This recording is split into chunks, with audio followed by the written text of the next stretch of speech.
Buenas tardes, en esta oportunidad vamos a dar a conocer sobre las células madre.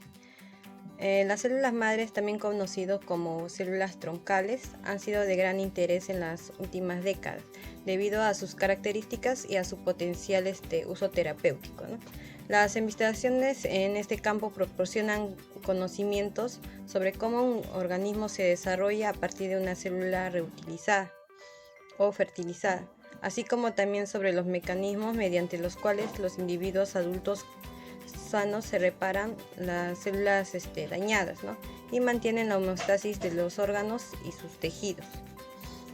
Por otra parte, cada vez se establecen nuevas conexiones entre las células madres y las cancerosas, lo que hace del estudio de estas una buena manera de aproximarse al conocimiento y al tratamiento en pacientes que tienen la enfermedad del cáncer. Por lo tanto, en el área de la investigación de biomédica, dichas células son cada vez utilizadas como fuente de terapia en tratamiento ya sea de Parkinson, Alzheimer, diabetes, en afecciones cardíacas y entre otras enfermedades. Las células madre también presentan una serie de propiedades de las que distinguen el resto de las células y las confieren en características óptimas para su uso en la medicina regenerativa, ¿no?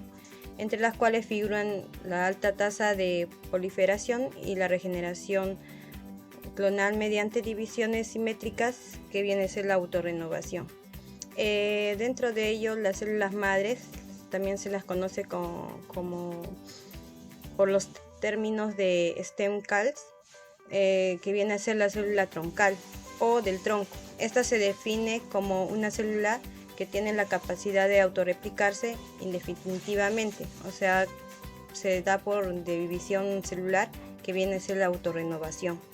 De las células madre. Las células madres se clasifican según su estado evolutivo, ya sea células madre embrionarias y las células madre adultas o somáticas. Las células madre embrionarias son obtenidas a partir de los embriones viables, específicamente de la masa interna de las células de blastocitos. En los humanos, estas se forman a partir de 3 o 5 días después de que un ovacito se fertilice por un espermatozoide, ¿no? Después de la penetración del espermatozoide, el óvulo fecundado adquiere la condición de cigoto durante su recorrido por la trompa de Falopio. Estas se producen sucesivamente en distintos periodos, la cual va a permitir la división celular y va a aumentar rápidamente el número de sus células, ¿no? Denominados blastómeros. Las células madres adultas, o también llamadas somáticas, es una tipología especializada dentro de la organización celular de un tejido específico, ya sea en el organismo, ¿no?, la cual se va a ir formando. También es restringida en su capacidad de diferenciación, que es capaz únicamente de generar células de tejido a los que deben intercambiar de forma natural. Tradicionalmente, las células madre adultas se ubican en esta etapa de evolución celular. Sin embargo, en los últimos años se ha hecho evidente la potencialidad para la diferenciación en tejidos derivados, ya sea de cualquier tipo de las capas embrionarias, ¿no?, y señalándose como el caso más típico de las células madre hematopoyéticas. Las fuentes de las células madres adultas, en la mayoría de los tejidos de un organismo adulto, poseen una población residente de células madre, la cual van a permitir su renovación periódica o su regeneración cuando se produce algún daño tisular. En los humanos generalmente se conocen alrededor de 20 tipos de células madre adultas, las cuales se van a encargar de regenerar los tejidos en continuo desgaste. A edades más tempranas, que existen células suficientes para cumplimentar estas funciones, y sin embargo, con la edad y la presencia de algunas enfermedades crónicas, se llegan a producir lo que son fallos en la capacidad de su reparación. Obtención de las células madre a partir de la médula ósea. La obtención de las células madre de la médula ósea se realizan mediante las punciones de ambas crestas ilíacas posteriores, que son huesos ubicados en la parte posterior de la cadera. Estas punciones requieren anestesia general o anestesia epidural. Sin embargo, es mucho más recomendable la anestesia general, ya que esto será mucho más cómodo para el paciente y a la vez facilitará la labor del médico. El procedimiento dura de 2 a 3 horas. En todos los casos, se requiere la reposición del volumen extraído, mediante una autotransfusión que se administra durante el procedimiento. Para ello, se le realiza al paciente una extracción de sangre unos días antes de la aspiración de médula ósea. Esta sangre se guarda convenientemente identificada para ser utilizada el día de la intervención. De esta forma, se evita exponer al donante a productos sanguíneos no propios. Adicionalmente, los donantes reciben hierro por vía oral durante un par de meses. El efecto secundario más frecuente que provoca la donación de médula ósea es adolorimiento en las zonas de punción, que pueden persistir unas 24 horas y que se controlan fácilmente con analgésicos por vía oral. Obtención de células madre a partir de la sangre periférica. En condiciones normales, las cantidades de células madre que circulan en la sangre son muy escasas. Sin embargo, es posible movilizar grandes cantidades de células madre desde la médula ósea hacia la sangre. Para ello, es necesaria la administración diaria de un fármaco durante 4 o 5 días antes de la extracción de sangre del donante. Este fármaco logrará la movilización de las células madre desde la médula ósea hasta el torrente sanguíneo. Una vez que las células madre se hayan movilizado desde la médula ósea hasta el torrente sanguíneo, se realizará un procedimiento llamado aféresis. La aféresis consiste en extraer la sangre del donante a través de una vena de la flexura del codo. Dicha sangre se procesa en una máquina, en donde se filtrarán las células madre y se devolverán el resto de elementos de la sangre al donante, a través de una vena del otro brazo. En el caso de algunos pacientes, a veces es necesario colocar un catéter venoso central.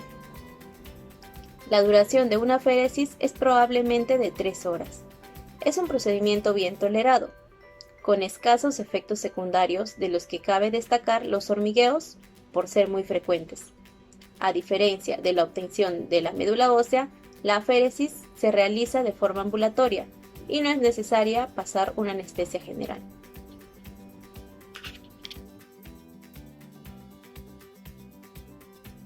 Obtención de células madre a partir del cordón umbilical. La sangre del cordón umbilical contiene de forma natural una cantidad de células madre que pueden ser utilizadas para el trasplante.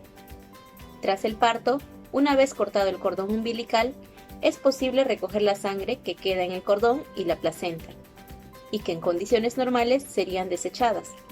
A continuación, estas células son criopreservadas, es decir, congeladas para su eventual utilización en un trasplante. Este procedimiento no conlleva ningún riesgo para la madre ni para el recién nacido. El principal inconveniente de este procedimiento es que, a pesar de la elevada concentración de células madre, el volumen es pequeño, por lo que la cantidad total de células no es suficiente para un receptor adulto con un volumen corporal elevado. Por ello, el empleo de estos progenitores queda limitado a los niños y a los adultos con bajo peso o bajo volumen corporal.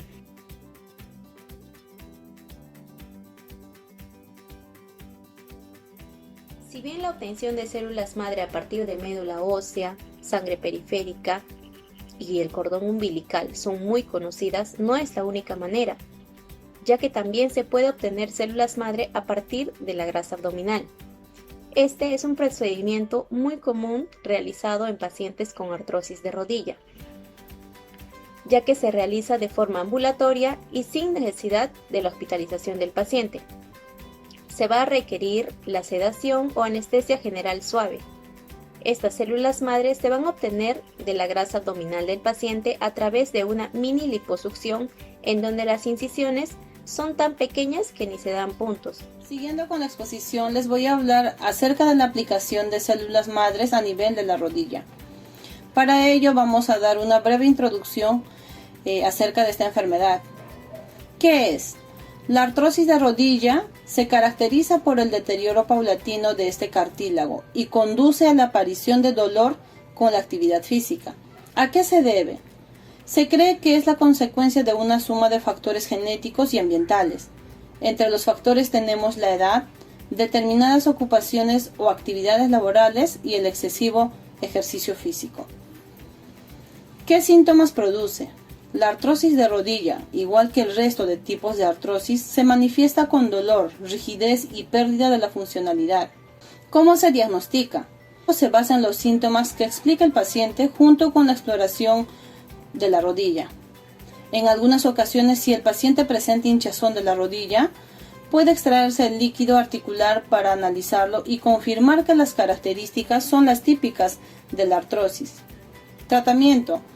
El objetivo del tratamiento de la artrosis de rodilla es mejorar el dolor, retrasar la evolución de la enfermedad y mejorar la calidad de vida.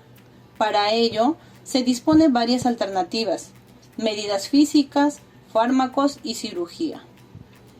En medidas físicas tenemos, por ejemplo, realizar ejercicio físico aeróbico, evitar la obesidad, apoyos o bastón.